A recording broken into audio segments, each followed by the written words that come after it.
Sahabat, setiap kebaikan yang kita sebarkan akan kembali kepada kita. Dengan menekan tombol subscribe, Anda ikut menyebarkan ilmu dan inspirasi. Semoga ini menjadi amal jariah yang terus mengalir. Amin.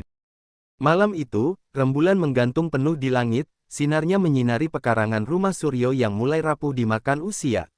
Aku duduk di depan rumah, menatap sawah yang menghampar luas, tetapi pikiranku tak tenang, utangnya semakin menumpuk. Warung kecil yang aku jalankan sepi pembeli, sedangkan kebutuhan rumah tangga tak pernah surut. Anakku butuh biaya sekolah, istriku mulai sering sakit, dan aku tak tahu harus berbuat apa lagi.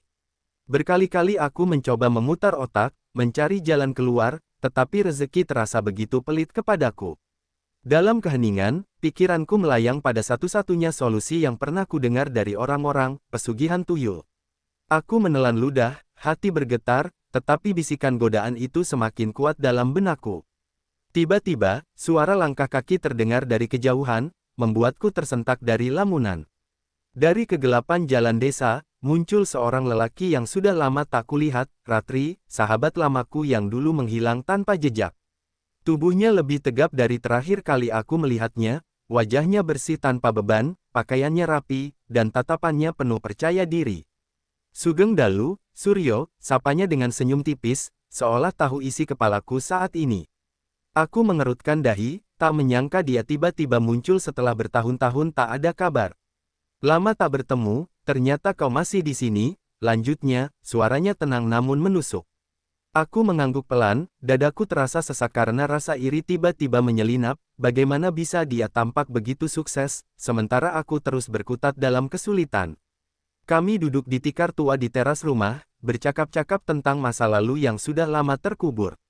Ratri bercerita bahwa setelah menghilang dari desa, hidupnya berubah drastis, dulu dia hanyalah seorang buruh tani miskin, tetapi kini dia memiliki tanah luas dan bisnis yang berkembang pesat. Aku dulu seperti kamu, Suryo. Terlilit utang, dihina orang, bahkan hampir kehilangan keluargaku, ucapnya, matanya menatap lurus ke arahku. Aku mendengar setiap kata dengan penuh perhatian, hatiku bergetar karena cerita itu seperti cerminan hidupku sendiri. Tapi aku menemukan jalan keluar, dan sekarang aku tidak perlu mengkhawatirkan apapun lagi, tambahnya, nada suaranya penuh keyakinan. Aku menelan ludah, dadaku berdebar, karena aku bisa menebak kemana arah pembicaraan ini akan berujung. Kalau kau mau, aku bisa membantumu, kata Ratri, suaranya lebih pelan, seolah takut ada yang mendengar. Aku menatapnya dengan ragu, tetapi juga dengan secercah harapan yang tak bisa kupungkiri. Ada cara untuk mendapatkan uang tanpa harus bekerja keras, tapi kau harus siap menerima syaratnya, lanjutnya, matanya kini bersinar dalam gelap malam. Aku menarik napas dalam, mencoba meredam kegelisahan yang mulai merayapi dadaku. Aku tahu kau pasti penasaran, tapi ini bukan untuk orang yang penakut, tambahnya, seakan membaca kebimbanganku.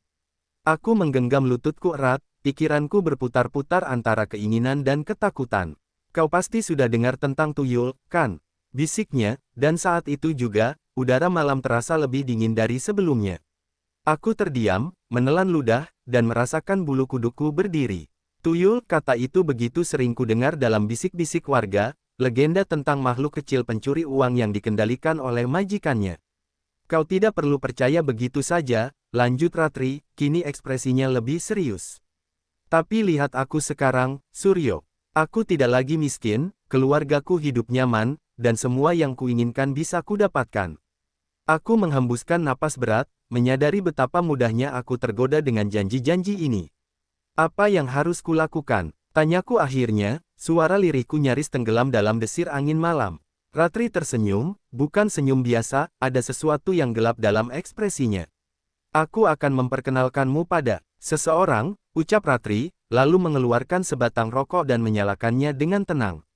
Asap tipis mengepul, bercampur dengan kabut tipis yang mulai turun menyelimuti desa. Besok malam, Jumat Kliwon, kau ikut denganku ke sebuah tempat, lanjutnya, suaranya terdengar begitu meyakinkan. Aku tidak bertanya lebih jauh, seolah alam bawah sadarku sudah menyetujui keputusan yang bahkan belum sepenuhnya kupahami.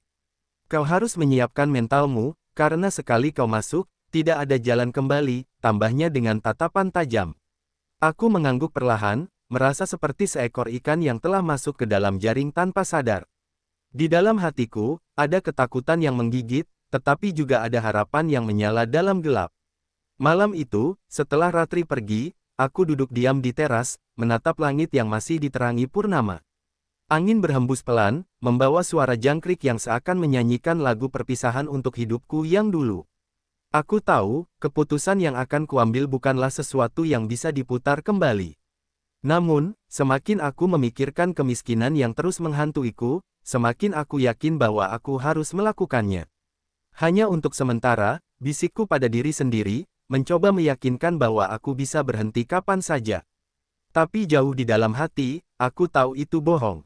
Langkah pertama sudah kuambil, dan takdir yang gelap kini menungguku di ujung jalan. Malam Jumat Kliwon tiba, dan udara desa terasa lebih berat dari biasanya, seolah-olah ada sesuatu yang tak kasat mata tengah mengintai. Aku berdiri di depan rumah, mengenakan sarung dan jaket tipis, jantungku berdebar tak beraturan. Dari kejauhan, lampu motor Ratri menyala redup, perlahan mendekati rumahku di tengah kabut yang mulai turun. "Siap?" tanyanya singkat, tanpa senyum, tanpa basa-basi. Aku mengangguk, meskipun tubuhku gemetar hebat, tak tahu apakah ini karena dingin atau karena ketakutan yang terus merayap. Tanpa banyak bicara, aku naik ke boncengan, dan motor itu melaju pelan meninggalkan desa yang masih terlelap. Aku menoleh sekali ke belakang, menatap rumah dan keluargaku yang tertidur, bertanya-tanya apakah aku akan kembali dalam keadaan yang sama. Motor Ratri melaju menembus kabut, melewati jalanan desa yang semakin sepi dan gelap. Aku mengenali jalur ini, tapi entah kenapa malam ini rasanya berbeda, pepohonan yang biasanya tampak biasa kini seakan menjulang lebih tinggi dan lebih gelap. "Kita mau kemana?" tanyaku pelan, suaraku hampir tenggelam dalam suara angin malam yang berhembus tajam. "Sabar saja, kita sudah hampir sampai," jawab Ratri tanpa menoleh, suaranya tetap tenang. Aku menggigit bibir, merasa seolah semakin jauh dari dunia yang selama ini ku kenal.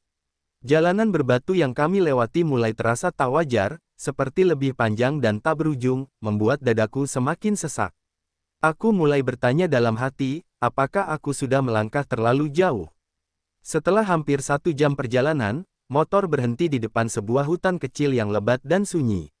Tidak ada rumah, tidak ada suara, hanya desir angin yang membawa aroma tanah basah dan dedaunan yang membusuk. "Turun," perintah Ratri singkat, lalu mematikan mesin motor. Aku ragu, tapi langkah kakiku seperti tak bisa berbalik, seolah ada kekuatan yang menarikku ke depan. Di hadapanku, sebuah gerbang batu tua berdiri tegak, tertutup tanaman liar yang merambat seperti tangan yang hendak mencengkeram siapapun yang mendekat. Di balik gerbang itu, hanya ada kegelapan pekat yang menelan cahaya bulan, seolah-olah dunia lain sedang menunggu di sana. Aku menelan ludah, menyadari bahwa inilah titik tanpa jalan kembali. Dari dalam kegelapan, muncul sosok lelaki tua bertubuh kurus dengan wajah penuh keriput, matanya tajam seperti elang yang mengawasi mangsanya. Ia mengenakan kain hitam yang panjang, tubuhnya dibalut aroma dupa yang menyengat, membuat kepalaku sedikit pening. "Sudah siap?" tanyanya, suaranya berat dan dalam, seperti berasal dari tempat yang jauh. Aku ingin menjawab, tetapi tenggorokanku terasa kering, hanya bisa mengangguk pelan. "Kau tahu, ini bukan hanya tentang uang, tapi juga pengorbanan," lanjutnya, matanya tak berkedip menatapku. Aku melirik Ratri, mencari kepastian, tapi dia hanya berdiri diam dengan wajah tanpa ekspresi. Aku sadar, sejak saat ini, hidupku tak akan pernah sama lagi. Tanpa banyak bicara, sang dukun berbalik dan berjalan masuk ke dalam hutan, memberi isyarat agar kami mengikutinya. Suasana semakin aneh, angin berhenti berhembus, suara jangkrik menghilang, seolah-olah alam ikut menahan napas. Aku bisa merasakan bulu kuduku berdiri, setiap langkah terasa semakin berat, seakan ada yang menahan kakiku agar tak melanjutkan perjalanan. Di tengah hutan, kami tiba di sebuah gubuk kecil dengan cahaya lampu minyak yang berkelip-kelip seperti akan padam. "Duduk," perintah dukun itu, menunjuk sebuah tikar lusuh di lantai tanah. Aku menuruti, lututku gemetar saat aku menyadari bahwa di tengah ruangan, ada sebuah kendi tua yang tertutup kain hitam. "Dari sinilah semuanya akan dimulai," gumam dukun itu, matanya menyipit penuh rahasia. Dukun itu duduk bersila di depan kendi, tangannya mulai merapalkan mantra dalam bahasa Jawa kuno yang tak kupahami. Udara dalam ruangan tiba-tiba terasa lebih berat, membuat nafasku tersengal seperti ada beban di dadaku. Perlahan, ia membuka kain hitam yang menutupi kendi, dan saat itu juga, suara berbisik halus terdengar, membuat bulu kuduku meremang. Apa itu? Bisikku lirih, merasa ada yang salah, merasa ingin berlari sejauh mungkin. Dia sudah menunggumu, jawab dukun itu, tersenyum tipis dengan tatapan yang membuat darahku berdesir. Dari dalam kendi, muncul sepasang mata merah kecil yang bersinar dalam gelap, menatap lurus ke arahku. Jantungku serasa berhenti, karena aku sadar bahwa inilah titik di mana aku benar-benar kehilangan kendali. Tiba-tiba, suara kecil namun tajam terdengar, seolah langsung berbicara ke dalam kepalaku. Aku bisa membantumu, bisiknya, nadanya manis tapi mengandung sesuatu yang mengerikan. Aku merasa tubuhku membeku, keringat dingin mengalir di pelipisku, sementara Ratri dan dukun itu hanya diam, menunggu reaksiku. Apa yang harus kulakukan? Tanyaku dengan suara hampir tak terdengar, merasa seolah tenggelam dalam pusaran kegelapan. Ikuti aturannya, berikan yang diminta, dan kau akan mendapatkan yang kau inginkan, jawab suara itu, diiringi suara tawa kecil yang menggema di ruangan sempit ini. Aku menatap kendi itu dengan mata melebar, merasakan sesuatu yang tak terlihat mulai menjalari tubuhku. Tanpa kusadari, aku telah melewati batas yang seharusnya tidak pernah kulewati. Aku duduk membeku di atas tikar lusuh, tubuhku terasa berat seperti diikat sesuatu yang tak terlihat. Sepasang mata merah kecil di dalam kendi itu terus menatapku, seolah menunggu jawabanku. Apa yang harus kuberikan? Tanyaku pelan, nyaris seperti bisikan, takut akan jawaban yang mungkin kudengar. Dukun tua itu tersenyum tipis, sorot matanya seperti orang yang sudah tahu apa yang akan terjadi selanjutnya. Tidak banyak, katanya, suaranya lembut namun menusuk, hanya sedikit darah, dan satu pantangan yang harus kau patuhi seumur hidup. Aku menelan ludah, merasa dadaku semakin sesak, tapi aku tak bisa mengalihkan pandangan dari kendi yang kini bergetar pelan. Aku tahu ini bukan lagi sekadar cerita, ini adalah awal dari perjanjian yang tak bisa dipatahkan. Dukun itu mengambil sebuah belati kecil dengan gagang kayu hitam yang sudah lapuk, lalu menyerahkannya padaku. Teteskan darahmu ke dalam kendi, ucapnya, nadanya tenang seolah ini adalah hal yang biasa dilakukan. Tanganku gemetar, saat menerima belati itu, ujungnya tajam dan dingin saat aku sentuhkan ke telapak tanganku. Aku ragu, tapi suara di dalam kendi kembali berbisik, cepat, aku lapar, bisikan itu seperti angin yang berputar-putar di kepalaku, membuat tubuhku terasa lebih lemah. Dengan napas tertahan, aku menggenggam belati lebih erat, lalu menggoreskan ujungnya di telapak tanganku. Darah menetes ke dalam kendi, dan saat itu juga, suara decakan kecil terdengar, seperti seseorang yang baru saja mencicipi sesuatu yang lezat.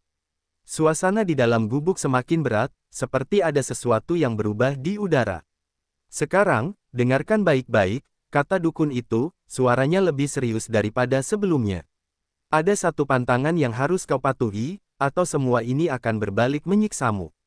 Aku mengangguk pelan, menunggu kata-kata berikutnya dengan dada berdebar.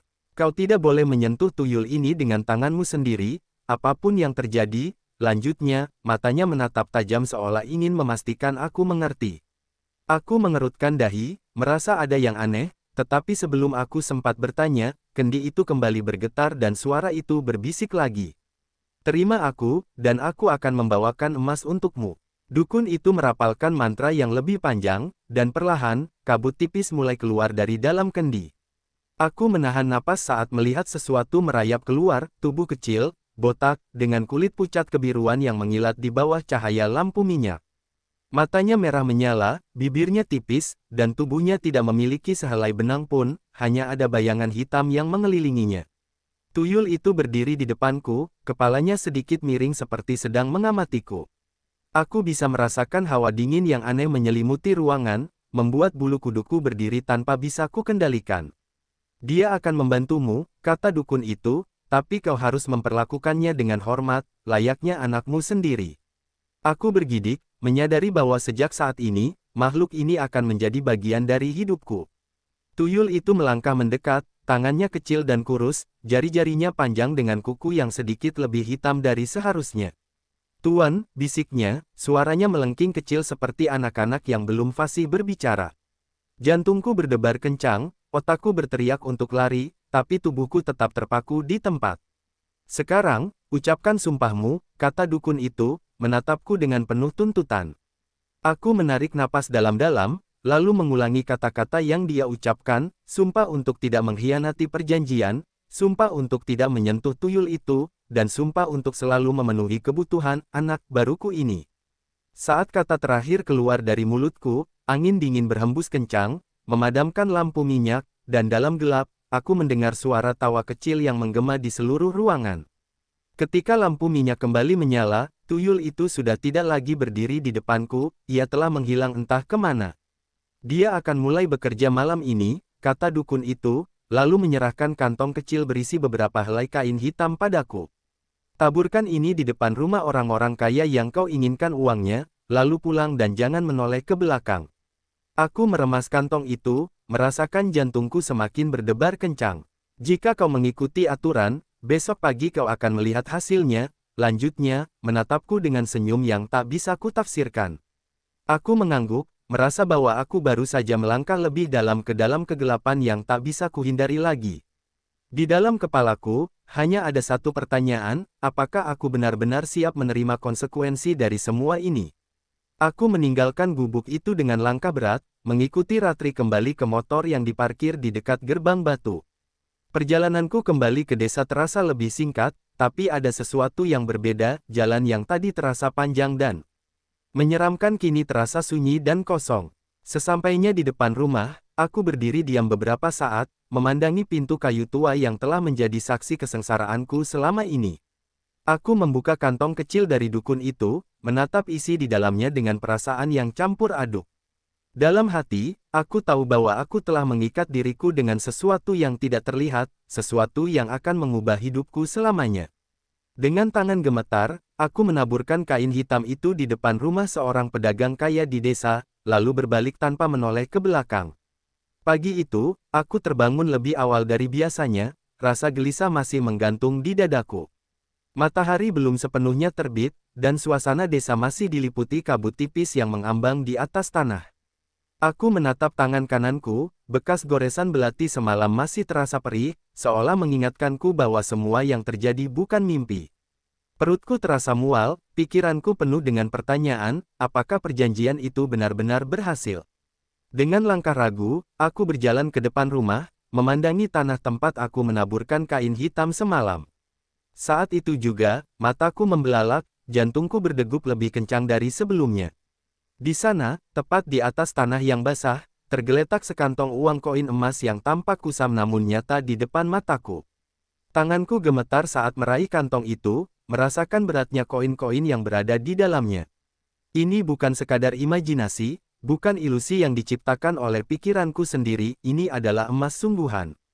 Apa benar ini terjadi? Bisikku pada diri sendiri, suara hatiku terbelah antara rasa takut dan euforia yang membuncah.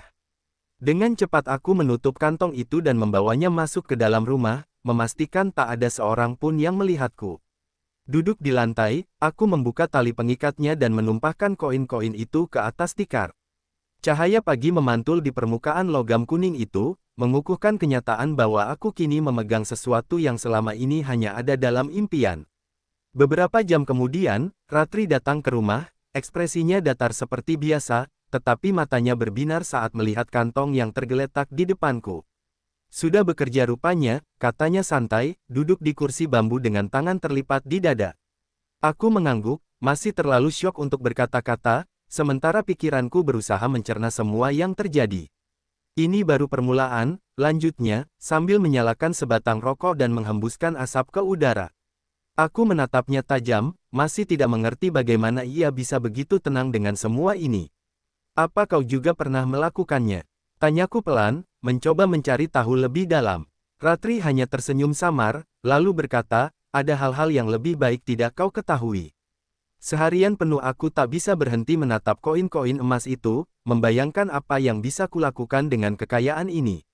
Bayangan tentang rumah baru, sawah yang luas, dan kehidupan yang lebih layak mulai berputar di kepalaku. Aku ingat betul bagaimana selama bertahun-tahun aku harus bekerja keras hanya untuk bertahan hidup, sementara orang-orang kaya di desa ini hidup dengan nyaman. Sekarang, kesempatan itu ada di tanganku, dan hanya butuh sedikit keberanian untuk mengambil lebih banyak lagi. Hanya satu kali lagi, gumamku pada diri sendiri, mencoba meyakinkan bahwa aku tidak akan terjerumus lebih dalam. Namun, di dalam hati kecilku, aku tahu bahwa ini bukan sekadar, satu kali lagi, aku telah mencicipi manisnya kekuasaan, dan sulit untuk berhenti. Malamnya, aku kembali menemui dukun itu, kali ini tanpa keraguan seperti sebelumnya. Ia menyambutku dengan senyum penuh arti, seolah sudah mengetahui jawabanku bahkan sebelum aku mengatakannya. Kau ingin lebih banyak, bukan? Tanyanya, suaranya lembut tetapi menusuk langsung ke dalam pikiranku. Aku mengangguk tanpa berpikir panjang, karena di mataku sekarang hanya ada satu tujuan, mendapatkan lebih banyak emas. Maka kau harus melanjutkan ritual ini setiap malam, katanya, matanya menatap tajam, penuh dengan rahasia yang tak bisa kutebak. Tapi ingat, semakin dalam kau masuk, semakin besar taruhannya. Kata-katanya membuat tengkukku merinding, tetapi aku sudah terlanjur melangkah. Dukun itu menyerahkan sebuah kantong kain hitam yang lebih besar, berisi lebih banyak kain untuk kutaburkan di rumah-rumah targetku. Pilih dengan bijak, katanya, suaranya mengandung peringatan yang samar. Aku menerima kantong itu dengan tangan mantap, merasa lebih siap daripada sebelumnya. Tuyul itu muncul lagi, matanya merah menyala dalam kegelapan, menatapku dengan ekspresi yang sulit kuartikan. Aku akan bekerja lebih baik malam ini, bisiknya, suaranya tajam seperti pisau yang mengiris udara. Aku mengangguk tanpa berkata-kata, merasa seperti seorang majikan yang baru saja memberi perintah kepada pelayannya. Tapi di balik itu, ada ketakutan yang mulai menggerogoti hatiku, apa yang sebenarnya sedang kuserahkan dalam pertukaran ini. Malam itu, aku kembali berjalan di tengah kegelapan, membawa kantong kain hitam yang kini terasa lebih berat dari sebelumnya. Aku melewati rumah-rumah yang sudah kukenal, memilih target baru dengan hati yang dingin dan pikiran yang penuh ambisi. Tanganku gemetar saat menaburkan kain itu, tetapi aku tahu bahwa aku tidak boleh ragu sekarang. Ketika semua sudah selesai, aku berjalan pulang tanpa menoleh ke belakang, persis seperti yang diperintahkan oleh dukun itu. Angin malam berhembus lebih dingin dari biasanya, membawa bisikan samar yang terdengar seperti suara anak kecil yang tertawa pelan. Aku merasakan sesuatu yang tak terlihat mengikutiku dari belakang, tetapi aku tak berani berhenti atau melihat. Aku telah melewati batas, dan kini tak ada jalan kembali. Aku terbangun dengan perasaan aneh, seolah ada sesuatu yang mengawasi dari sudut ruangan. Cahaya matahari pagi menembus celah-celah jendela, tetapi hawa di dalam rumah terasa dingin seperti malam belum sepenuhnya pergi. Koin-koin emas yang kuterima semalam masih tergeletak di atas tikar, berkilau dalam cahaya redup. Aku merasakan kegelisahan yang berbeda kali ini, seolah ada sesuatu yang salah dengan semua ini. Ketika aku berdiri untuk mencuci muka, aku melihat sesuatu dari sudut mataku, bayangan kecil berlari cepat di belakangku. Aku menoleh dengan jantung berdebar, tetapi tidak ada siapapun di sana, hanya kesunyian yang mencekam. Aku menarik napas dalam-dalam, meyakinkan diri bahwa itu hanya imajinasi, tapi perasaan tidak nyaman itu tetap bertahan. Semakin hari, semakin banyak kejadian aneh yang menghantuiku. Setiap malam, aku mendengar suara tawa kecil di sudut ruangan, seperti suara anak kecil yang bermain di dalam kegelapan. Kadang-kadang, aku merasa ada sesuatu yang menarik ujung sarungku saat aku tidur, membuatku terbangun dengan napas terengah-engah. Aku mencoba mengabaikannya, mencoba meyakinkan diriku bahwa itu hanyalah bagian dari perjanjian yang sudah aku buat. Namun, semakin lama, suara itu menjadi lebih jelas, lebih dekat, dan semakin sering terdengar memanggil namaku. Tuan, suara itu berbisik di tengah malam, membuat bulu kuduku berdiri. Aku menutup telinga, menahan napas, berharap semuanya akan hilang ketika aku membuka mata. Kegelisahanku semakin menjadi ketika kabar buruk mulai menyebar di desa. Beberapa warga mulai kehilangan uang mereka secara misterius, tanpa ada tanda-tanda pencurian. Aku yakin semalam uang itu masih ada, keluh seorang pedagang di pasar, ekspresinya penuh kebingungan. Aku mendengarkan percakapan mereka dengan dada berdebar, menyadari bahwa tuyulku mulai bekerja lebih agresif. Ini pasti ulah makhluk halus, kata seorang pria tua, matanya menyipit curiga ke arah sekeliling. Aku menelan ludah, berusaha menyembunyikan kegelisahan di wajahku, tapi dalam hati aku tahu betul siapa pelakunya. Tuyul itu telah menjalankan tugasnya dengan sempurna, tetapi konsekuensinya mulai terasa nyata di sekitarku. Aku berusaha menjalani hari-hariku seperti biasa, tetapi Ratri mulai melihat perubahan dalam diriku. Kau terlihat semakin berbeda, katanya suatu sore, menatapku dengan mata tajam yang seolah menembus pikiranku. Aku tersenyum kecil, mencoba bersikap tenang, tapi aku tahu bahwa ia bisa merasakan sesuatu yang tak kasat mata telah mengubahku. Aku hanya sedikit lelah, jawabku singkat, berharap ia tidak menggali lebih dalam. Namun, Ratri tidak mudah dibodohi, ia mengenalku lebih lama daripada siapapun di desa ini. Kalau kau menyembunyikan sesuatu, pastikan itu tidak akan menghancurkanmu di kemudian hari, katanya sebelum pergi, meninggalkanku dengan pikiran yang semakin kacau. Aku tahu ia tidak asal bicara, dan ketakutan mulai merayapi hatiku. Malam itu, aku kembali dihantui oleh sesuatu yang lebih nyata daripada sekadar bisikan. Saat aku hendak memadamkan lampu minyak, aku melihat bayangan kecil berdiri di sudut ruangan, tubuhnya pucat dengan mata merah menyala. Tuyul itu menatapku, diam tanpa suara, tetapi aku bisa merasakan tatapannya yang dalam. Jantungku berdegup kencang, tanganku gemetar saat aku mencoba bergerak, tetapi tubuhku terasa kaku. Tuan, aku lapar, suara itu terdengar di dalam kepalaku, seolah langsung masuk ke dalam pikiranku. Aku memejamkan mata, berharap bayangan itu menghilang, tetapi ketika aku membuka mata kembali, makhluk itu masih ada di sana, menatapku tanpa berkedip. Untuk pertama kalinya, aku mulai merasa bahwa aku telah melakukan kesalahan besar. Dalam kepanikan, aku hampir mengulurkan tangan untuk mengusir tuyul itu, tetapi kata-kata dukun terngiang di pikiranku, jangan pernah menyentuhnya. Aku menarik kembali tanganku dengan cepat, dada naik turun dengan napas yang tak beraturan. Tuyul itu mendekat, tangannya yang kecil dan kurus terangkat seolah ingin menyentuhku. Aku mundur selangkah, keringat dingin mengalir di pelipisku, merasa bahwa satu gerakan salah saja bisa membawa malapetaka. Aku butuh lebih banyak, suara itu berbisik lagi, kali ini terdengar seperti rengekan anak kecil yang memohon. Aku menelan ludah, berusaha mengendalikan ketakutanku, lalu dengan suara bergetar, aku berkata, besok aku akan memberimu lebih banyak. Tuyul itu menatapku lama sebelum akhirnya menghilang begitu saja, meninggalkan hawa dingin yang merayap di seluruh tubuhku. Pagi berikutnya, aku duduk termenung di depan rumah, mencoba mencerna semua yang telah terjadi. Aku sadar bahwa aku semakin terikat dalam perjanjian ini, dan semakin sulit untuk keluar. Tuyul itu kini bukan hanya alat untuk mendapatkan kekayaan, ia telah menjadi entitas yang menuntut sesuatu dariku. Aku mulai bertanya-tanya, sampai kapan aku bisa terus memenuhi permintaannya sebelum semuanya menjadi bumerang. Desa ini mulai curiga, Ratri mulai mempertanyakan, dan aku sendiri mulai dihantui oleh rasa takut yang tak bisa dijelaskan. Aku bisa saja berhenti sekarang, tapi apakah aku benar-benar bisa lari dari sesuatu yang telah kuundang sendiri ke dalam hidupku? Dengan napas berat, aku tahu bahwa malam ini aku harus membuat keputusan yang akan menentukan takdirku.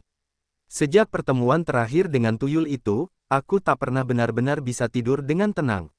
Setiap malam, suara bisikan halus terus menggema di dalam kepalaku, membuatku terjaga dalam ketakutan. Aku mulai merasakan sesuatu yang berubah, seolah udara di sekitar rumahku lebih berat, lebih gelap, lebih menyesakkan. Bahkan siang hari pun aku merasa diawasi, tatapan tak kasat mata selalu mengikuti setiap langkahku.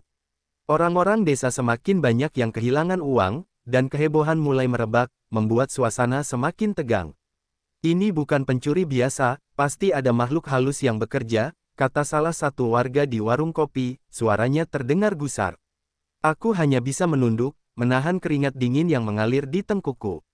Ratri datang lagi ke rumahku sore itu, ekspresinya lebih serius dari sebelumnya. Ada yang aneh denganmu, katanya tanpa basa-basi, matanya menatap tajam, seolah mencoba membaca isi kepalaku. Aku berusaha mengalihkan pembicaraan, tetapi Ratri bukan orang yang mudah dikelabui. Aku tahu kau melakukan sesuatu, dan aku harap kau tidak menyesalinya nanti, lanjutnya, kali ini dengan nada yang lebih rendah. Aku hanya menggeleng, berpura-pura tidak mengerti, tapi wajahku pasti sudah cukup menunjukkan kebohongan yang coba ku sembunyikan. Kalau kau butuh bantuan, aku ada di sini, kata Ratri akhirnya sebelum pergi, meninggalkan aku yang masih tenggelam dalam ketakutan. Aku ingin bicara, ingin meminta pertolongan, tapi aku tahu, semakin banyak orang tahu, semakin besar bahayanya. Malam itu, aku duduk di sudut ruangan, memeluk lutut dengan pikiran yang semakin kacau. Tuyul itu tidak muncul seperti biasanya, tetapi hawa dingin yang menyelimutiku membuatku yakin bahwa ia ada di sekitarku. Tiba-tiba, lampu minyak berkedip sendiri, nyalanya redup seperti akan padam. Aku merasakan sesuatu yang bergerak di belakangku, suara langkah kecil yang hampir tak terdengar. Dengan jantung berdebar, aku berbalik, dan saat itulah aku melihatnya. Tuyul itu berdiri di sana, lebih jelas dari sebelumnya, dengan mata merah menyala dan kulit pucat yang semakin menyeramkan. Aku butuh lebih banyak, bisiknya, dan kali ini, suaranya tidak lagi terdengar seperti anak kecil, melainkan sesuatu yang lebih tua, lebih haus, lebih menyeramkan. Aku menelan ludah, mencoba mengendalikan ketakutan yang kini mencengkeram leherku. Aku akan memberimu lebih banyak, kataku dengan suara bergetar, meskipun aku tahu bahwa semakin aku menuruti permintaannya, semakin aku terikat. Tuyul itu mendekat, wajahnya tak berekspresi, tapi ada sesuatu di matanya yang membuat dadaku semakin sesak. Aku tak bisa kabur, tak bisa berhenti, aku telah menyerahkan sesuatu yang lebih besar dari sekadar uang atau darahku. Dalam kepalaku, suara dukun kembali terngiang, setiap pemberian ada bayaran, dan semakin banyak yang kau ambil, semakin besar yang akan diminta darimu. Aku ingin berhenti, ingin lepas dari semua ini, tapi sudah terlambat. Aku tahu bahwa aku bukan lagi pemilik dari kekayaan ini, aku hanyalah alat bagi sesuatu yang lebih kuat dariku. Malam-malam berikutnya semakin tak tertahankan, mimpi buruk terus menghantuiku tanpa henti. Aku melihat diriku berdiri di tengah hutan gelap, dikelilingi oleh suara tawa anak-anak yang tak terlihat. Dari kegelapan, mereka muncul satu persatu, anak-anak kecil tanpa wajah, tubuh mereka kurus kering, dan tangan mereka terulur ke arahku. Aku ingin berlari, ingin menjerit, tapi kakiku tak bisa digerakkan, seolah tanah menelanku perlahan. Dari kejauhan, tuyul itu muncul, matanya semakin merah, senyumnya semakin lebar, seperti sedang menikmati penderitaanku. Aku terbangun dengan napas tersengal, tubuhku basah oleh keringat dingin, dan aku menyadari satu hal yang mengerikan. Ini bukan hanya mimpi, ini adalah peringatan. Esok paginya, tubuhku terasa lemas, seolah energi kehidupanku perlahan terkuras. Aku melihat ke cermin, dan untuk pertama kalinya aku menyadari perubahan yang terjadi pada diriku. Mataku tampak cekung, wajahku pucat, dan ada bayangan gelap di bawah mata yang semakin jelas. Seolah sesuatu sedang menghisap kehidupanku sedikit demi sedikit, mengambil sesuatu dariku yang tak bisa kulihat tapi bisa kurasakan. Aku mulai mengerti bahwa ini bukan sekadar perjanjian biasa, aku telah memberikan lebih dari yang kusadari. Ini belum terlambat, gumamku pada diri sendiri, mencoba meyakinkan bahwa aku masih bisa keluar dari semua ini. Tapi jauh di dalam hati, aku tahu bahwa semakin aku mencoba melepaskan diri, semakin dalam aku terjebak.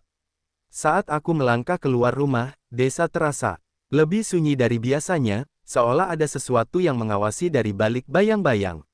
Aku melihat beberapa warga berkumpul di dekat rumah kepala desa, berbicara dengan suara lirih. Semakin banyak yang kehilangan uang mereka, kata seorang pria, suaranya penuh kecemasan.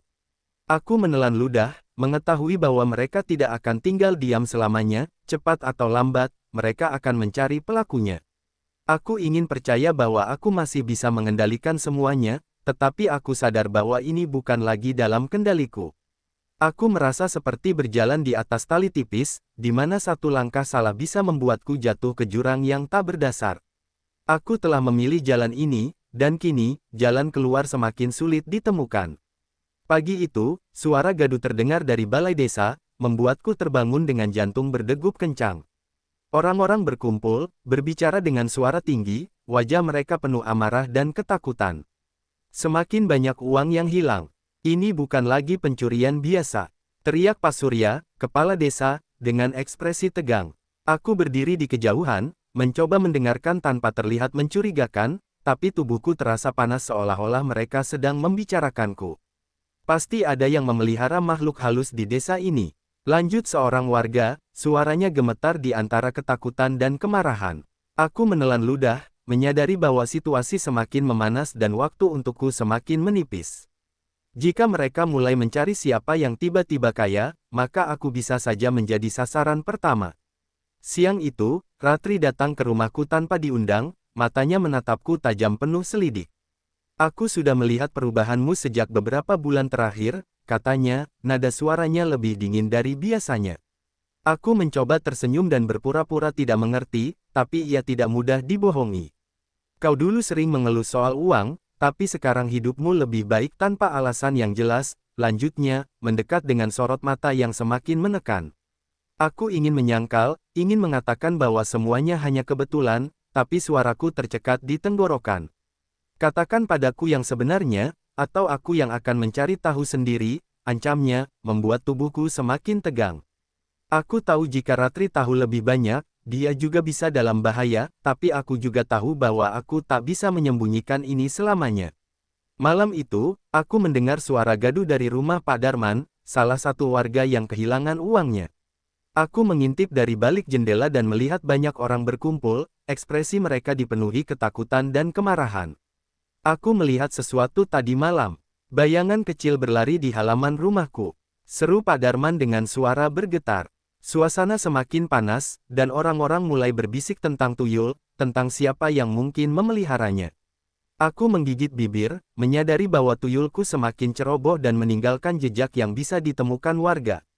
Jika mereka mulai mencari siapa yang bertanggung jawab, aku tahu hanya masalah waktu sebelum rahasiaku terbongkar. Jantungku berdetak semakin cepat, merasa seperti dinding-dinding desa ini mulai mengepungku tanpa jalan keluar. Saat aku menutup jendela, aku merasakan hawa dingin yang tidak biasa di dalam rumahku. Aku berbalik, dan di sana, di sudut ruangan, tuyul itu berdiri, matanya merah menyala, tubuhnya lebih kurus dari sebelumnya. Aku lapar, bisiknya, suaranya terdengar lebih seram dari biasanya, seperti sesuatu yang sudah kehilangan kendali. Aku merasakan ketakutan yang luar biasa, menyadari bahwa aku telah menciptakan sesuatu yang kini lebih besar dariku. Tuyul itu bukan lagi makhluk kecil yang bisa kukendalikan, ia sudah menjadi bagian dari kegelapan yang menghisapku perlahan. Aku mundur selangkah, merasa tubuhku semakin lemah, seolah energi kehidupanku mulai terhisap olehnya. Aku tahu bahwa ini bukan lagi soal kekayaan, ini soal bertahan hidup, dan aku mungkin tidak punya waktu lama. Dalam ketakutan yang semakin dalam, aku teringat kembali peringatan dari dukun yang memberiku tuyul ini. Semakin banyak yang kau ambil, semakin besar harga yang harus kau bayar, katanya saat aku pertama kali datang kepadanya. Saat itu, aku menganggapnya hanya sebagai ritual biasa, tanpa benar-benar memahami konsekuensinya. Tapi kini aku tahu, harga yang harus kubayar jauh lebih besar dari yang kubayangkan, bukan hanya uang atau darah, tapi jiwaku sendiri. Aku merasa semakin lelah setiap hari, seperti ada sesuatu yang perlahan mencuri hidupku sedikit demi sedikit. Aku mulai bertanya-tanya, apakah aku bisa keluar dari semua ini, atau apakah aku sudah terlalu jauh masuk ke dalam lubang hitam ini. Tapi yang pasti, jika aku tidak segera bertindak, aku mungkin tidak akan punya kesempatan kedua.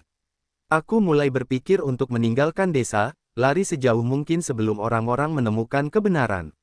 Tapi aku tahu, itu bukan solusi yang sesungguhnya, tuyul ini terikat padaku, kemanapun aku pergi, ia akan tetap mengikutiku. Jika aku meninggalkannya begitu saja, aku tak bisa membayangkan apa yang akan terjadi, apakah aku akan dihantui, atau bahkan lebih buruk, mati secara misterius. Desa ini kini terasa seperti jebakan, di mana aku dikejar oleh dua ancaman, kemarahan warga dan kelaparan tuyul yang semakin liar. Aku harus menemukan cara untuk menghentikan semua ini, tapi aku tidak tahu harus mulai dari mana. Setiap langkah yang kupikirkan terasa sia-sia, seolah-olah semua jalan sudah tertutup untukku.